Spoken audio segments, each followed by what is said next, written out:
for that. Okay, so we are recording.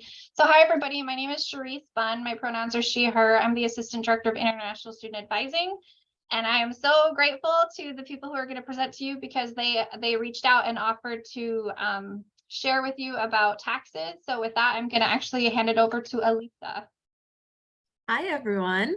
My name is Elisa Moe. I go by she, her pronouns, and I'm a second-year law student at the University of Washington School of Law. And I'm here presenting with my classmates, Allison Krieger, Zach Schroeder, and Mia Q, who will be joining us pretty shortly, but she has a class that ends like right now. So she'll probably join us in a little bit. Sorry, Allison, can you take care of the chat? Cool, thank you. So I'm just going to go ahead and screen share our presentation we have here for you guys. Let me slideshow mode. There we go. As you can see, we have our emails there as well. So if you guys do have any questions about this presentation afterward, you're more than welcome to reach out to us. But I do just want to flag that all of us are law students. We are not lawyers, so we cannot actually give you legal advice. But we definitely know a lot of resources that we can point you to that should be able to help you do what you need to do. So with that, Allison, Zach, is there anything else that you guys want to go over, or should we just go ahead and get started? Sounds good. It's good. All right. And anytime if you all have questions, feel free to throw it in the chat, and we will also have a time saved at the end to just go over all the questions you guys may have. And it might even be more helpful to save your questions toward the end once Mia is able to join us, because I know she is also an international student and has successfully filed her taxes all of these times. So I think her input will be extremely valuable for this. Okay. So our agenda, I'm just going to do a really quick overview of how taxes work in the United States. I'm sure for some of you, this might be your first time filing taxes in the US. So we just want to go over how the system works, so it's just a little bit less intimidating. And then Zach will be covering the steps that non-residents need to take. Allison and Mia will cover residents, and then I just have a few resources to share with you all at the end of this. Okay, so first of all, what are taxes? I know this kind of sounds basic, but we wanted to make sure that everyone just has a really foundational understanding of this.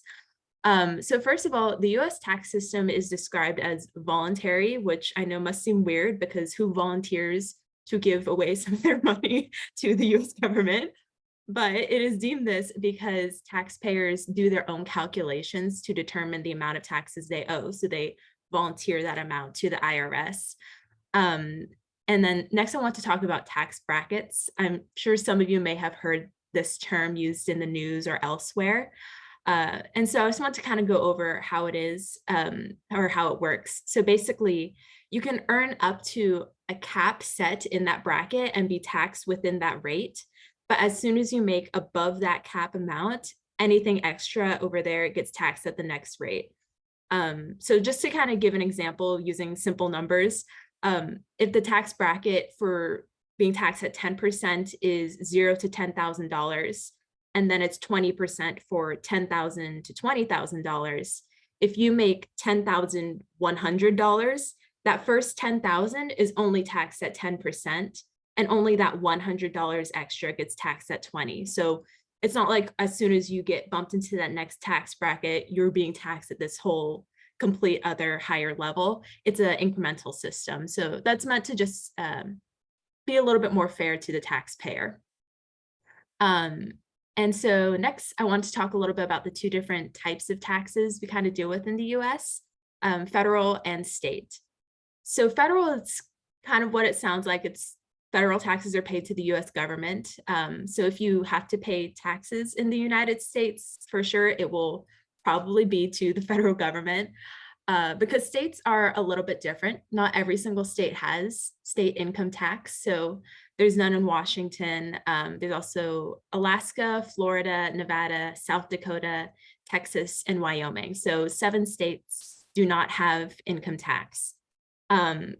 But just because you live in one of those states does not mean that you're 100% exempt from paying state taxes, period.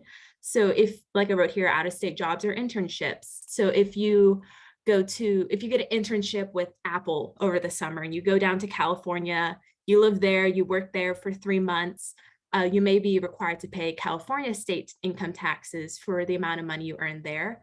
But from what I understand, employers tend to kind of work with you if you're coming from out of state to help you kind of understand what your tax obligations would be.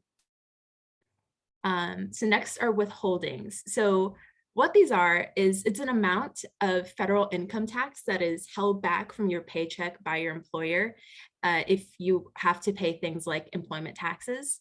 And so the reason why this amount is held back by your employer is to ensure it gets paid. It's just kind of a safeguard to make sure the IRS is getting the money that they're supposed to receive.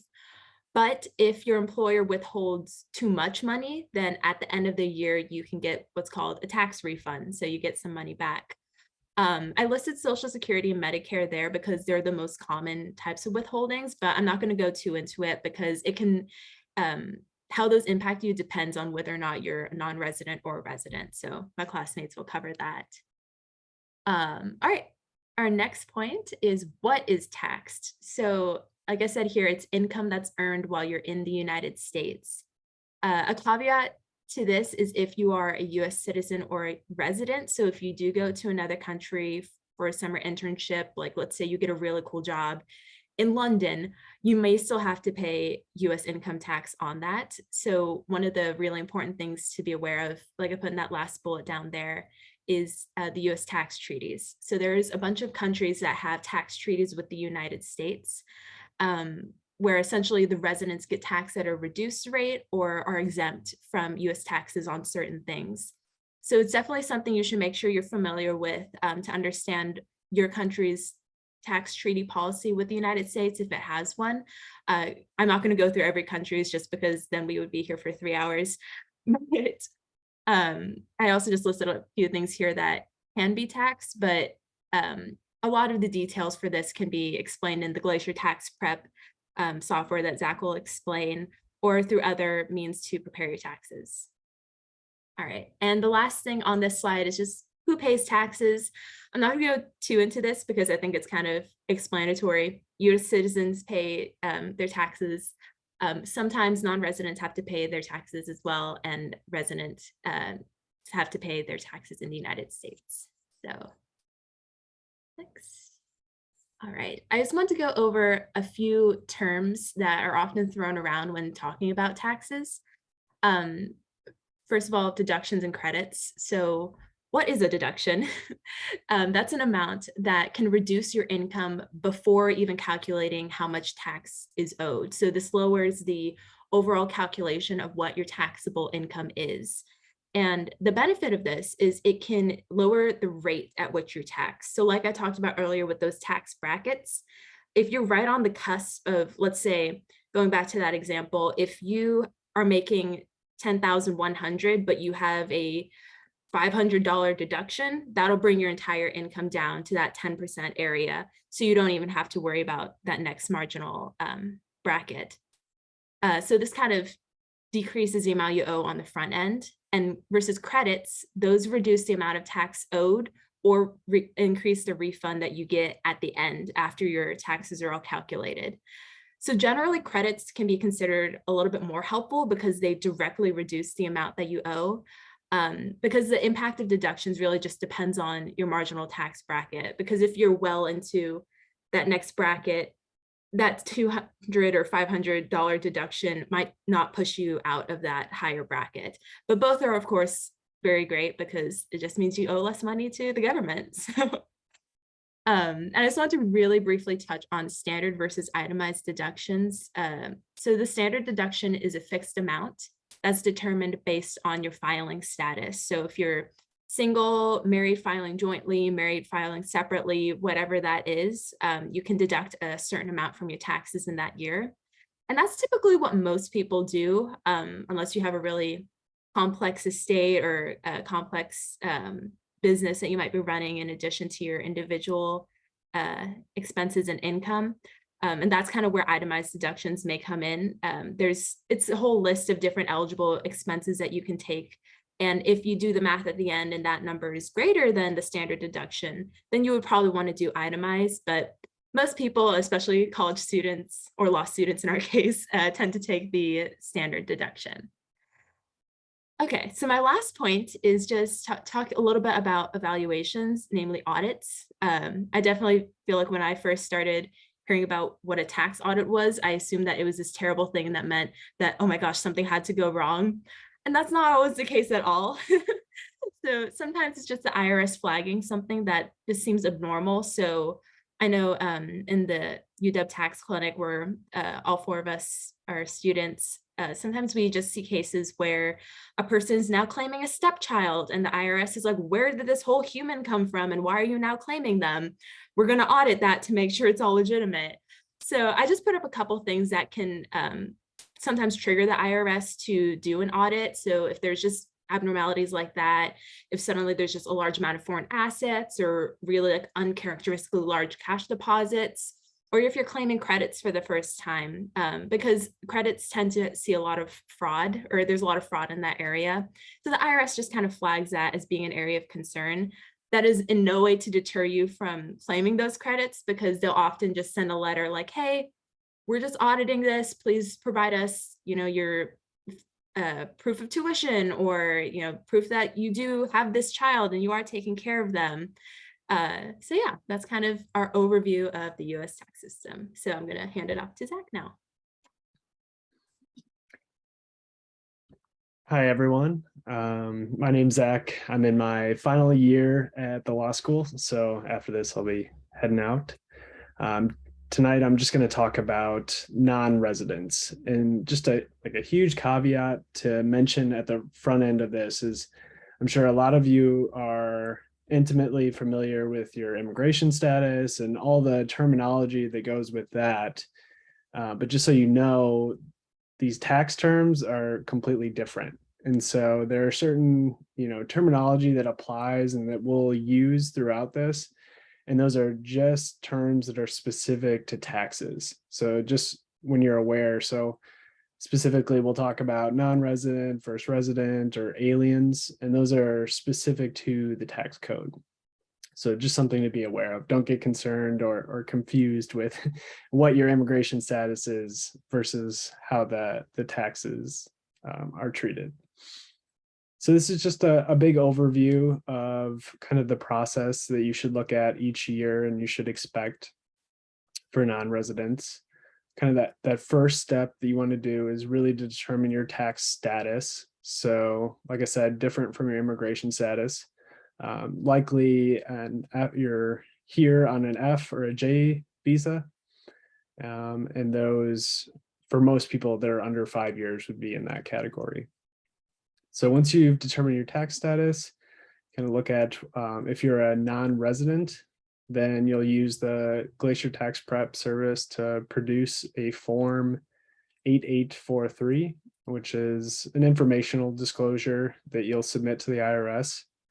And then alternatively, if you are classified as a resident, then you'll have to submit an income return, and Allison will cover that. Next slide, please. So we'll just get a little more specific here about what exactly a non-resident student would look like. So in legal terms, the US government calls non-residents or non-citizens aliens. And there's 3 types that fall into that category. So you could be a non-resident, you could have dual status, or you could be classified as a resident. Again, these are just for tax purposes. And generally, and we'll talk about this a little bit, there's what's called the substantial presence test to determine whether someone is a resident or non-resident. And what that comes down to is a calculation of how many days you've spent in the country in the last few years. And we'll talk about that a little more in depth. So specifically, who has to file? If you are a non-resident and you are in F or J status, you still have an obligation to complete a tax form. And that's that form 8843 that you'll have to file as an informational disclosure to the IRS. And you'll have to do that once per year for their first 5 years here in the US. And it should be fairly simple. The Glacier tax prep service is available to you, and you really put in your information. You just walk through what the software asks, and it'll produce that form for you to file with the IRS. Next slide, please. So like I said, if you did not receive US sourced income, you'll have to file that 8843, and that applies not only to you, but also your spouse. So if you're here as a couple, and that has a slightly different due date than the typical tax deadline. So just something to be aware of. I'm sure you'll hear in the news or online that the tax filing date is approaching, and there's actually a different date for the 8843. So just don't get concerned about that. And if you did receive wages or taxable scholarships from US sources, so not foreign sources, but US sources, not only will you have to file that 8843, but you'll also have to file a 1040 NR. And that has the regular due date for your taxes. So you'll have to go through a different process if you did receive wages and taxable income while in the US. So what's interesting for those of you that have been in the US for less than 5 years and are classified as non-residents, you fall under an exemption. With that, it doesn't count that time. Those 5 years don't count towards the 180 days that I mentioned earlier regarding the substantial presence test. So if you pass 183 days according to the substantial presence test, then you're classified as a resident and you'll have to pay regular income tax in the US, and Allison will discuss that further. But for those of you that are under 5 years within the US, you're exempt from that. And the Glacier tax prep service really lets you know whether you've hit those deadlines or not. It asks a series of questions and then tells you whether or not you're a resident or non-resident for tax purposes. So F1 and J1 students are exempt from those 5 years. But if you happen to be a J1 student, just be aware that you can't have been in the US for more than 2 out of the last 6 years. So it's slightly different for the J1 versus the F1. Next slide, please.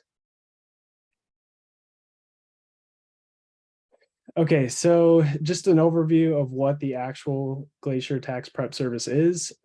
Just the biggest thing to know with this is it'll walk you through, and it's really a step-by-step guide on what you need and what the information is required in order to produce the 8843.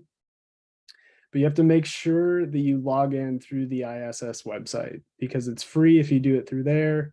If you don't log in through that website, you may have to pay, or it may not work the way that you need it to. So it's just a web-based program. It's a step-by-step guide. It should have instructions, and it should give you everything you need in order to fill out the correct forms. If you do have problems, definitely feel free to reach out to us and we can try and help you resolve those.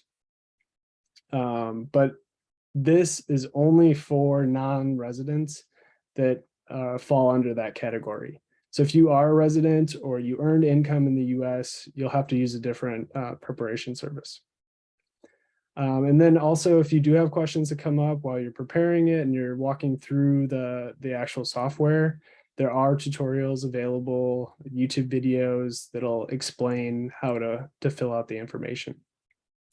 And then just a big note on this is, if you have worked for the university before, you're likely familiar with the Glacier tax compliance, but it's a completely different software, and that is not the software you need to use in order to prepare this form. And I'm going to hand it off to Allison at this point. Hi, everyone. Mia is actually going to take this slide and transition us into residents, and then I will be the next slide. Wait, Mia, did you make it? Yes, I did. I'm here. Can everyone hear me? Hi, everyone. I don't know if everyone introduced themselves, but my name is Mia. I'm currently a 2L student here at the University of Washington. I'm also a member of the Tax Clinic. So it was very lovely to hear my colleagues present so far. And I have the pleasure of introducing to you a different section of our presentation, which actually covers residence. And by residence, we don't actually mean you have US resident status in terms of the status outside of tax. So it's important to emphasize here that we're only referring to a US resident status for tax purposes. So basically, it's a simple roadmap. So here, the first step, as usual, is to determine your tax status. And then if you are a resident, which means you likely stayed here for more than 5 years in the US for more than 5 years, then the process is slightly different.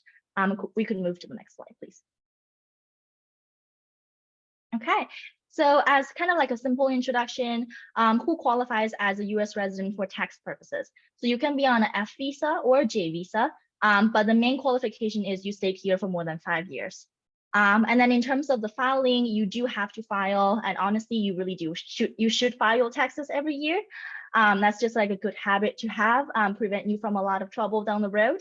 As members of the Tax Clinic, I believe we all can agree to that. So I think it's really the best practice for you to file every year. And then there's a slight exception potentially you can meet in terms of you can. So the exception means that you will still file as a non-resident alien instead of a resident alien. But the exception is actually pretty complicated. So in terms of when you file, it's really safer to actually look into the resident filing status versus a non-resident. We do provide the link to the exception if you're interested in seeing, potentially do you qualify this exception and if you want to file as a non-resident. But in simple terms, the exception means that you have a closer connection with another country. So for example, if you have a large quantity of property in another country, if you have, businesses in another country, so the qualification is fairly complicated. And if you think you qualify, we would recommend that you consult an actual accountant or like a tax preparation professional for that exception. So here I want to emphasize again, resident here doesn't mean that you are a US resident. It just means you are filing under the status for tax purposes. Next slide, please. Okay. So in terms of, Hey, Mia, yes. Okay, I actually don't remember. It's a lot of details to incorporate into the slide. So I will transition to Allison to give you more details about the status. Hi, guys. So just a brief introduction. My name is Allison. I'm a 2L and I'm a member of the Tax Clinic, just like all of my colleagues are. So as far as what residents need to report on their tax return, the bar is actually a little bit different than for non-residents.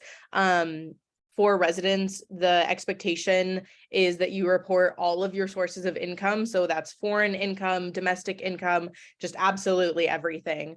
So if you have, for example, a rental property that you rent out in a foreign country, and that's maybe how you fund your studies or something like that, that all needs to be reported once you hit that 5-year mark and become a resident for tax purposes. So all of your income from all sources, and there's actually something that needs to be reported if you have foreign bank accounts or foreign assets that amount to a valuation of more than $10,000. It doesn't have to be consistently over $10,000. The second that your bank account or savings account plus retirement account hits over $10,000, even if it's just for a day, that needs to be reported. It doesn't mean that you're going to get taxed on it. You just have to let the government know. You also need to report any significant asset transfers or cash transfers or gifts. And when I say significant, I'm talking 50,000, 100,000. There are some limits that you have to kind of keep an eye out for, just in case maybe you're studying over here and your parents or your family decides to transfer the family home into your name. That is something that also needs to be reported. Again, like I said, there are limits that you have to watch out for, but it doesn't happen too horribly frequently. Just to be kind of in communication with anyone that you might have in your home country that might transfer property or anything like that into your name. So that's what must be reported to the IRS. How you report it is on a couple of different forms. The main one is the form 1040. That's just filing your taxes. So if you go into H&R Block and you say, I need to file my taxes, they're going to help you prepare a form 1040. And that compiles most of your sources of income. So W-2, if you have any stocks, dividends, interest that you earn on a bank account, that gets reported on your 1099. One thing to watch out for is a 1098T. That is from the University of Washington. That covers your tuition and your scholarships. They provide that information to you as well as the IRS. You want to make sure you get that reported on there, and just other forms of income. The next form that is probably potentially going to be relevant for you guys is the foreign bank account report, which is the FBAR. And that is what you use to report those foreign bank accounts and assets. Like I said, you're probably not going to be taxed on it because it's not income to you. You're just letting the government know that you have it. So that can be used in conjunction with a form 8938. All of these forms sound really complicated, but they can be a little bit easier once you start taking a look at them. And then the last form is form 3520, and that is used to report those gifts that we were talking about, those significant asset transfers of, you know, 50,000, 60,000, 100,000, and things like that. So those are kind of the basic forms that you're going to use. Most people typically only have the 1040 and the FBAR for international students. And then the next topic that I wanted to touch on a little bit was the available credits. So the nice thing about becoming a resident for tax purposes is that you actually can claim certain credits that you're not eligible to claim as a non-resident. So if you're a non-resident, unfortunately, you don't get any of the education credits, you don't get the earned income credit or the child tax credit, and those can be significant, especially in the past couple of years with COVID. Those were several thousands of dollars for each credit. You do still have to qualify for those credits. So for example, the American Opportunity Credit is only for the first 4 years of an undergraduate program, whereas the Lifetime Learning Credit can be used for graduate studies, anything past that kind of 4-year mark. For the Earned Income Credit, that's kind of another one that's pretty popular or commonly distributed. You do actually have to have, as the name implies, earned income. So you have to have worked a job. It doesn't qualify, you don't qualify for it if you only have like interest income or dividend income. You have to have either a W-2 or have some sort of self-employment income. But those are some credits that are available. I won't get into the specifics of kind of the later ones that are listed because those are pretty rare. But yeah, that is kind of the basics of it. As we've mentioned a couple of times, if you have any questions or anything, you're more than welcome to reach out to us. I would also recommend seeing a tax professional. They get paid to do this. This is their job, so they're very knowledgeable and should be able to kind of ask all the right questions to guide you in making sure that you don't miss anything, whether intentionally or unintentionally. So I think we're ready for the next slide, and I'll hand it off to Mia again. Thank you so much, Allison. She is very knowledgeable even in everyday clinic settings. So it's definitely an honor to be able to hear her present today. So before I continue, I see that a couple of you actually threw out questions in the chat. We will try our best during this presentation to be able to answer those questions. But if we don't get to you, we would recommend emailing the international services at the University of Washington for some answers. I think they are probably more qualified to answer your questions in terms of your student status and more related tax filing questions. Otherwise, you can feel free to reach out to us if we provide our email addresses in the end. But it is final exam week, so potentially we might not be able to get back to you in time. So we'll definitely recommend reaching out to, for example, the advisors at the student services. Just want to throw that out. And then also, okay, so the slide. It is a real world application. So we're walking through an example of what it's like for a resident alien to file. So for example, or like what's their status? How do they qualify for the resident filing status? So as you can read on the screen, basically the key fact here is that basically W would be considered an international student at the University of Washington or any university in the United States. And then basically the key fact here is that they stayed here for more than 5 years. So if you have stayed in the US for more than 5 years, so for example, if you came here in 2014, right, and you have stayed here for undergrad, graduate school, doctorate, so like you've stayed more than 5 years, that's kind of like a trigger warning to tell you, hey, your tax filing status might have changed. The actual determination is very fact specific. So when you, for example, reach out to different tax services or reach out to the International Student Services, it's very specific questions that you can ask them about. So here, the key fact to keep in mind is that this person, W, is on a F1 visa. And then potentially because of their first 5 years, they filed as a non-resident alien. For those 5 years, you don't have to really worry about the resident status because you are filing under the non-resident alien status. But after that 5 years, on the 6th year, which is 2022 in the fact pattern, basically what this fact pattern is saying is that on the 6th year, W will have to file as a resident alien. Now, this is like a very simplified fact pattern because basically everything in the fact pattern indicates it's very simple, right? You don't have to have any type of complications in terms of your spouse, in terms of your, if you have a child, in terms of if you have a job overseas. So like this is just like a more straightforward illustration in like the simplest term possible. So when you look at the fact pattern and you try to determine, oh, do I actually fit into this fact pattern? Don't kind of like use it in an oversimplified way. So like kind of use it as a guideline to kind of direct your attention to different details. So for example, am I on a student visa during the past 5 years? Did I have a job during those 5 years, right? Did my status change from a J1 to F1 during those 5 years? So like those are some key questions to keep in mind. But basically, if you stay in the US for more than 5 years, that's kind of a trigger for you to look into, oh, should I actually file as a resident alien instead? So yeah, that's basically the takeaway from this slide. And the next slide, please. Yep, that's me. Okay, so I will transition to Lisa. No. Okay, so I'm just going to go over a few resources that we wanted to highlight that should be available to all of you. And I've been keeping an eye on the chat. I know we have a lot of questions, so we'll definitely go back through and look at them. And if there are any that we can answer, we will go through that at the end. So I just want to let you know, if you asked the question earlier, we didn't get to it. I swear we're not ignoring you. Okay, so the first resource I wanted to highlight is ID.me. This is a website. It's run by the IRS. And it's a little bit of an extensive process to get it all set up. Like I think you have to do, it's been a minute since I did mine, but I think you have to do like a facial scan so they can assure you are who you're saying you are. But if I also know correctly, like you don't have to go in person anywhere to get this all verified. But the reason why you would put yourself through this very lengthy process is that it's kind of an identity verification thing for the IRS, and it allows you to access like your tax transcripts and other important information like that. That's really helpful to have if you are dealing with something with the IRS. So I wanted to flag that for all of you.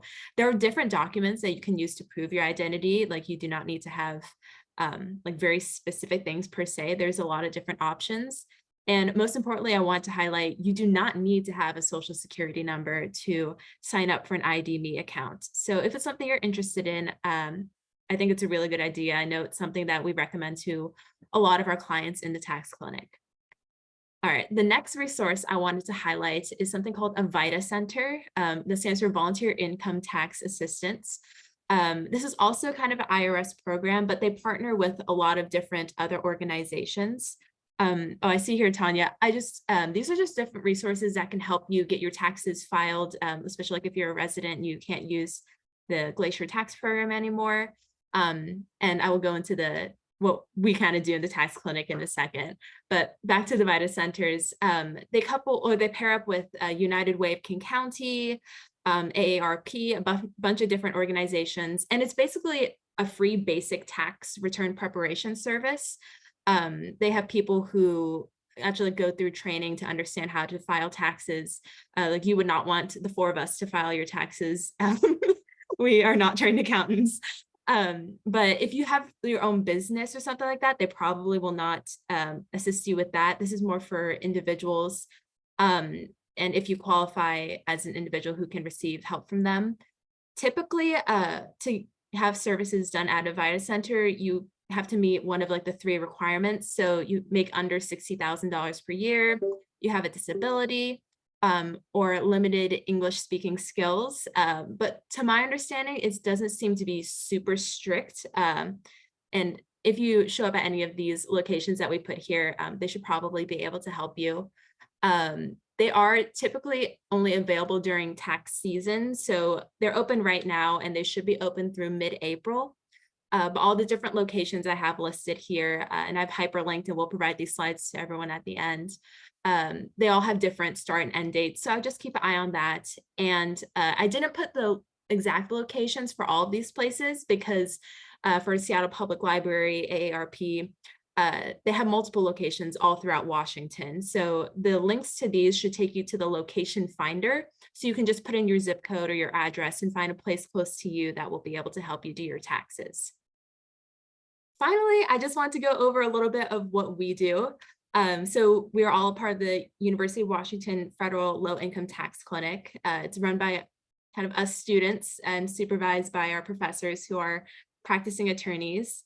And I kind of like to describe us as the people you go to when things go wrong. So if you get that letter from the IRS that's saying, you know, you have a deficiency that you need to pay, or they're telling you have to pay a debt that you are unable to pay, or something else like that, or if you're being audited and you're just like, what do I do? You can call us and get a consult to get some advice as to how to best approach the situation. Or if your situation is one that requires more legal assistance, we can look into the process of taking you on as a clinic client. And I did just flag here, you do not want to use us to file your tax returns. Taxes, I kind of like to see it as an umbrella. There's the accounting side and then there's the law side. So filing your returns, that's very much under the accounting side where you'd want to go to a VITA center or another certified tax preparer. But then we can help out if things kind of need to get a little bit legal with the IRS. So yeah, that's kind of the last thing I have to say on that. And now we can go into questions. So I'm going to stop the screen share just so we don't have this giant screen saying questions staring at us. And you can actually look at our faces. And we can go over some of the questions we got. I'm going to scroll up. I also know we got some in the Q&A, which my classmates have been very kindly answering. So give me a quick minute to read this. And then also just taking this opportunity to emphasize the VITA centers. They are a very good resource and they help you file your taxes. So if you feel like the Glacier Tax Prep app is not really enough for you to understand this tax filing process, I would recommend going to their in-person office hours or like in-person. I think they have a tax prep workshop. It's actually going on right now. I believe it's in a business school. And if you actually search UW, University of Washington VITA program, I think you can find more information on their website. And they have the hours, the room they're in, and you actually do go there and file taxes physically, but you do have to bring all of your like key documents. So like your visa, social security card, any identification card, your W-2s, and all of those documents. So if you have the opportunity to do so, I would really, really highly recommend the VITA program. They are very helpful. Definitely. Okay, I'm looking at these questions. I'm kind of weeding through the ones asking if we will be talking about certain things, because now you know what we did talk about. So let me see here. And I think we are going to try to avoid answering these really individual specific questions, just because these are probably ones that you should speak to the International Students Office about. Like my classmates said, they are much more well-versed in dealing with this kind of day-to-day than we are. Okay, so Allison, Zach, Mia, do you guys see any questions that you could answer right now? I have a question if I can actually just unmute and Please, ask. Yeah, absolutely. So I've been kind of swamped by a thing that is when I'm working on campus part-time as a PhD student. So when we fill out the W-4, before we getting paid, getting the offer, there's usually asking us whether our status is single or married filing separately, or married filing jointly, or head of household. I Google a little bit, and seems like for non-resident alien, we can only choose single or married filing separately.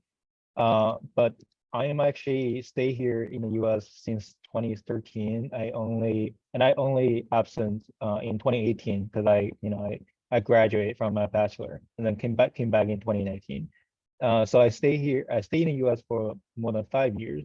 In that case, for W4, is that possible? I select marry filing jointly. Does that make sense? Mm. Sorry, that's a lot of No, information. it does make sense. I guess I have an idea, unless Elisa or Zach or Mia have an idea. You said that you left after you got your bachelor's degree. What year was that? 2018. 2018 to 2019. So you returned in 2019? That's correct. Yeah. Okay, so you're still going to be a non-resident. My understanding is once you leave, the clock kind of restarts, especially if you're coming back on a different type of visa or a new version of the same visa. It's not, once you become a US resident for tax purposes, it doesn't necessarily mean that you're going to be that forever. So you would have then reverted back to non-resident status as you're still within that 5 years. So you still are limited to filing as married filing separately or single. So you cannot do head of household or married filing jointly yet. Okay, because when I was putting those information on Glacier Tax, it actually told me that I am a resident alien. And then and then I could not use the Glacier Tax preparation. Instead I need to use the TurboTax or some other tax platform, and I actually have been using that since 2020. So just to chime in, it depends on whether the clock reset in a way. I think it depends on the time that you stayed outside of the US. So I assume your undergrad was 4 years, correct? My undergrad is from 2013 to 2018, so 5 years. Okay, 5 years. So because I feel like the fact that you left the US doesn't really reset the clock of how long that you were categorized as a non-resident or resident alien. And honestly, I think Glacier Tax Prep, if they're telling you that you are a resident alien, honestly, they can't help you. So like Glacier Tax Prep is not very helpful for filing as a resident alien. I would say reach out to the VITA program. And honestly, the simple fact that you stayed here for more than 5 years, and also it depends on like whether you transferred your visa, is it on the same visa? Is it on a different visa? Did like your status change? So I think it depends on a lot of factors in terms of whether that clock resets or not. But if Glacier is telling you that you are a non-resident alien, that you are a resident alien, then I would say like they probably won't be able to, the app probably won't be able to help you in terms of your filings. So like reach out to the VITA programs and see what they say. When you say visa program, VITA? VITA, yep. The one that we Okay. just talked about. So if you just search, I'll type it in the chat as well. So if you search University of Washington. Oh, Mia, VITA actually, program. Yes. we're gonna provide the slides afterward and it's hyperlinked to that. So you can just click Perfect. on the slides after. I do want to, I'm so sorry to cut off, but we should probably move on so we get the chance to answer some other questions. But again, you Yeah. can email us afterward if you have other questions. Our emails will be Okay. on. Thank you. I did see Tanya had her hand up for a while and I just wanted to acknowledge that. I know she put it down. Give her like 2 seconds to speak up if she's still here. 1, 2, okay. Lucas, did you want to go ahead? Yeah, thank you so much. I think I want to touch on the last point that was raised, which is in the slides it says the exemption. Okay, so as exemptions aside, we use the substantial presence test, which looks at your history for the current calendar year and the previous 2 calendar year to make a determination of whether you're a resident or a non-resident, right? Yes, that's correct. Okay. There's also proportions applied. So that third year, the past 3 years ago, has less effect than the second and then the third. Okay, great. So- So, yep. So for any given exemptions aside, for any given year that we are present in the US, we use that test to apply and see if we're resident or non-resident. But the test aside, the 5-year exemption on the slide, it is stated as for the quote, first 5 calendar years.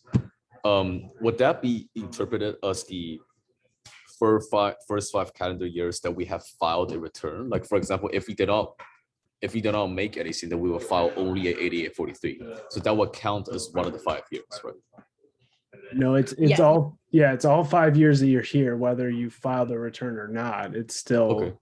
yeah, it's whether you're here. Okay. And by here, that means if I stay 1 out of the 365 days in the US for that 1 calendar year, that will count as here.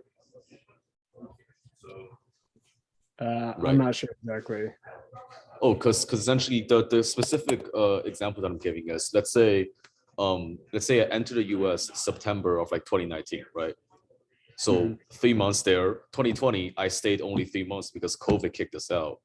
And then 2021, I stayed also only 3 months because we came back from COVID. And then 2021 was my full year in the US. So 19, 20, and 21, I've stayed up roughly 3 months each in those 3 years. That will still count as the first 3 of my 5 calendar years, right? Yes, that still counts as the first Okay. 3 of the 5 calendar years. Yeah. Okay. And touching on that, is it only for like the current visa status? Because let's say, for example, Canadian citizens are able to enter the US without any sort of visa, as a visitor thing between the Canada and the US.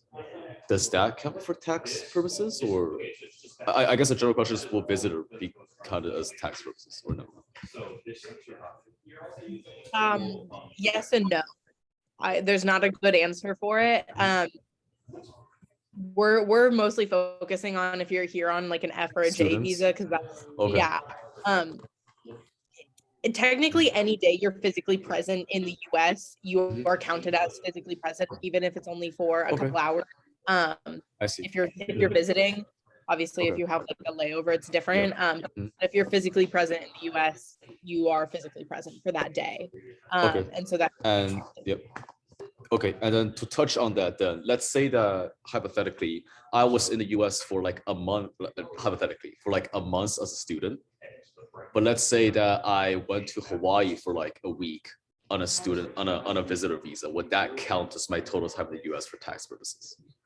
yes, the Hawaii is still considered part of the US. Okay, but let's say for that calendar year, I only went to Hawaii and I did not study in the US. Would that still count? Yes, it Yes, would. wait, Any so- day so- that you're so- physically present on US soil. Oh, so tourists also have to Can file I- tax returns. Okay. Can I chime in really quick? So essentially what you need to do is go to your I-94 entry record. You follow that. Whenever you entered, whenever you left, it's all about the borders. You have to put that in honestly. And then the app will determine it for you. Okay. Okay, sounds good. Yep, I just didn't know that tourists also have to file tax returns, but yep, got it. Thank you. No. They don't have to file tax returns, but it No. does count if you're questionable on the substantial presence test. Those days can also count towards your presence in the US. But just because you come to the US for like a 2-week vacation doesn't mean that you're gonna file US taxes. That is not what that means. Let me be Okay. very clear. Yeah, got it. Thank you. All right, Charles, did you have a question? Yeah, yeah, I kept my question in the chat, but I think because people are asking directly, it was not answered. I wanted to know what documents do you need to complete the form A843, and how do you get the 1040 NR? So the 1040 NR is the return that you're sending to the IRS. So if you're using the Glacier tax prep service, every piece of information that you input into that will then be spit back out on a 1040 and sent to the IRS. So you don't need to go pick up that form anywhere or anything. As far as what documents you need to provide to the Glacier tax prep, Mia, do you have, can you take that one? In terms of like, Oh, okay. go ahead.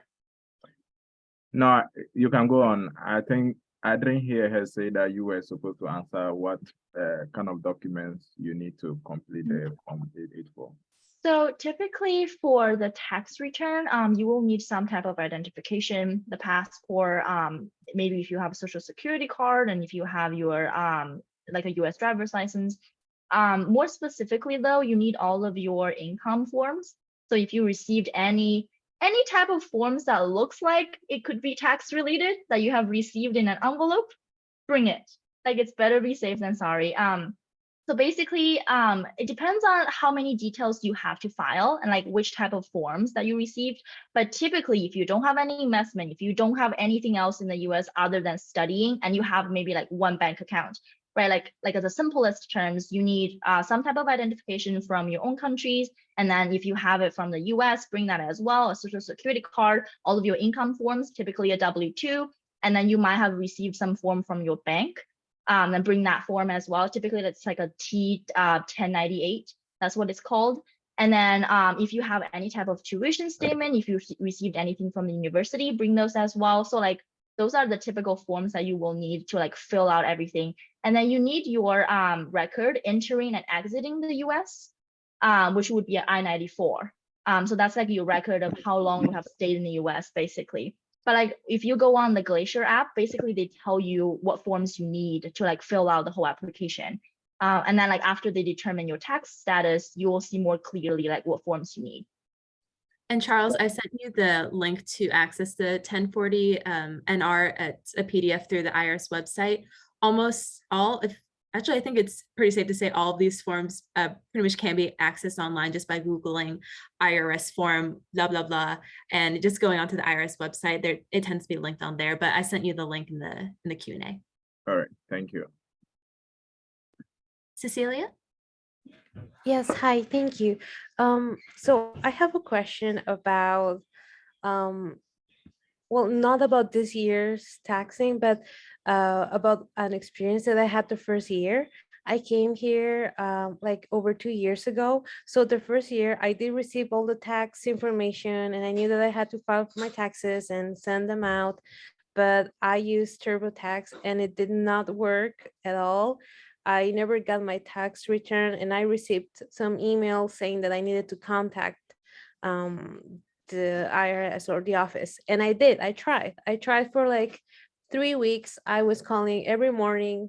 There was never a chance to communicate with them because the lines were always like really overwhelmed, like there was never space.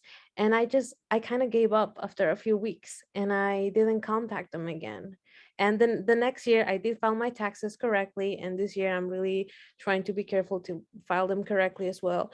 But I never actually figured out what happened that first year. And I don't know if that's going to become a problem, if I should open up that case again, or if it's just a lost cause. So I don't know if you have any recommendations. So first recommendation, take a breath. Sometimes it can be very scary when you don't get your taxes right. It's hella scary. Like I'm completely with you. And the second thing is potentially I would highly recommend. So first thing I will say, TurboTax and any kind of commercial tax filings, terrible for non-resident aliens. Like if you are filing as an international student, or if you like are filing as a resident alien, for example, those commercial apps typically don't work well for like those status.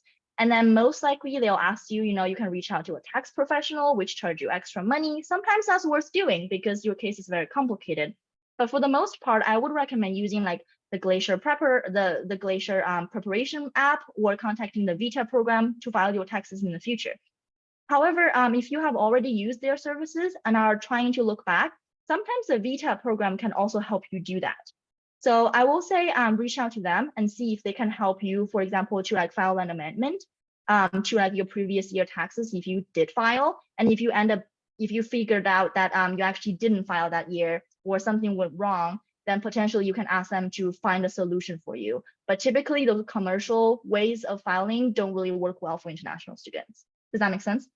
Yes, thank you so much. I will reach out. Thank you.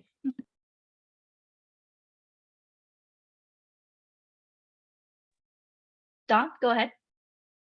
Oh yeah, so hello, thank you so much for all your help. I just had a question. So if we need to also file our stocks, like what we exchange, like I do Robinhood, for example, do we need to report that as well? Yeah, you should have received a 1099 from Robinhood listing your capital gains, whether those are short-term or long-term.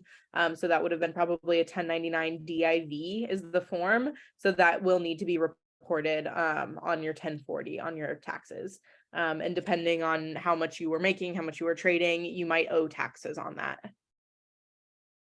So I lost money, and so like I don't think I got like a 1099. Do I need to report that as well, or? Yeah, you still need to report your losses. They should have issued you a 1099. And you can always log into your Robinhood account. They probably have a section on there that says something about tax documents, tax statements, where you can just download it. Yeah, Yeah, sorry, just one more follow-up is that Robinhood didn't send me a 1099 because it says I need to make like more than $10 in dividends, and that's when they send the 1099. So if I didn't receive it, does that mean I don't need to report it? Yeah, if you didn't receive the 1099 and they will not issue you one because your losses or gains were so minimal, then you don't need to report that. You don't have anything to report, basically. The general rule of thumb is if you received the form, you have to report it. So if you received a W-2, if you received a 1099 NEC or MISC for self-employment income, you have to report those. But if you didn't get a 1099, you were paid cash for, like a side job or, helping someone move or something, that's not the type of thing that you need to report. Great, thank you. Go ahead. All right. Any other questions? We're trying to work through the chat here, but any other questions in the big group? Yeah, I was going to say, it looks like, yeah, feel free to raise your hand if you have a question. I know we still have a couple here in the Q&A that we're working on getting to. And then just because I know the chat got a lot busier than we were expecting, I'm not sure if those back questions we've already answered or not. So if it has been answered yet, please go ahead and send it again now. Otherwise, we'll just move on with the existing questions we have. Also, thank you all for sitting through an hour of tax talk with us. I'm sure that was super exciting. And I also just want to take this gap time to emphasize, don't take filing your taxes lightly. It's a serious matter, and it can really impact you down the road. Depends on if you filed your past taxes correctly, accurately, to your best knowledge, if you filed them in time. If you underreported, if you left out certain assets intentionally, there can be serious legal consequences in terms of, down the road when the IRS actually realized, oh, hey, you didn't do something correctly, there can be serious repercussions. So I will say, like, take it very seriously. It does take time. It takes a lot of effort to be able to gather those paperwork. It takes effort to reach out to all of those tax programs. It takes effort to like sit down and work through the numbers, but it's worth doing. It's like a good habit to have. It's worth the time. And honestly, once you get it down, it's like you get used to doing it. It's like, once you've gone through it once, it's okay. Like, just go through it, and it's really worth your time. Make sure that you take it seriously. Yeah. All right, so I think we are, okay, there's a few more questions coming into the Q&A, and I just want to remind everyone we will be making, or I'll be sending these slides to Charisse after all this is over. I probably need to clean up a few more things, but you'll have access to all of the hyperlinks and the other resources that we used. Other than that, okay, and I probably can't speak for my fellow students here, but if any of you do have any questions about applying for law school, which is a whole other daunting thing that we all painfully went through, you'll have our emails in the first slide. And I know you're welcome to reach out to any of us if you have any questions about that. Okay, I think the last question we have here in the Q&A is any commercial apps we recommend. Oh, and Allison is typing an answer to that, so never mind, she's got this. All I was right. just gonna say, the classics, TurboTax, H&R Block, depending on how much money you make or how complicated your taxes are. IRS Free File is a really great resource. It e-files it directly. It's the same software as like TurboTax, and you don't have to pay for it. But there are some limitations on when you're allowed to use that. So, All right, Lucas? Yeah, thank you. Just a quick last one. Does Glacier help us file state taxes if we earn income in states that has taxes? I'm not actually sure about that. I don't think any of us have, I mean, Zach, do you know? I don't believe it does. I think it's just a federal tax Oh. service, unfortunately. I see. So for state taxes as a, well, because we just mentioned that commercial services are usually not good for non-residents. What would we, let's say that in an VITA example center. given, I think by Mia earlier. So sorry, yeah, the California internship example, what would be the best advice for because Washington State doesn't have tax. Federal Right. non-residents taking care of Sioux Glacier. What do we do about the California state tax of non-resident? I think our best recommendation would be to go to a VITA center for that. Nice. Okay. Probably will have, yeah, Okay. I'm sorry. I wish we had a. No problem. faster answer. Elisa, I'm actually going to jump in. Unfortunately, I think the VITA centers, and I kept calling it Vita centers. Maybe it's because of Visa. I just assumed it's Vita, Vita, tomato. You got my point. So I actually don't believe in Washington State. They help you file the VITA centers. They help you file for state taxes in a different state. The fun fact, I actually moved from the Midwest to Seattle, and I actually had 1 year that I have to file for a different state tax. And honestly, I think Zach can speak on this as well, but you do have to file for the state taxes separately in that state. So what I would recommend is to actually look up for like a VITA center in that state, because potentially they can still help you file your taxes in that state. So that would be my recommendation. I don't know, Zach, do you have? Yeah, I'll just say the commercial services do offer that as well. Unfortunately, most of the time you have to pay a small amount in order to file in the specific states. But like TurboTax, I've used that before because I've lived all over the country and had to file in different states. So it's not ideal, but they do offer that service through those. I do You know. could also-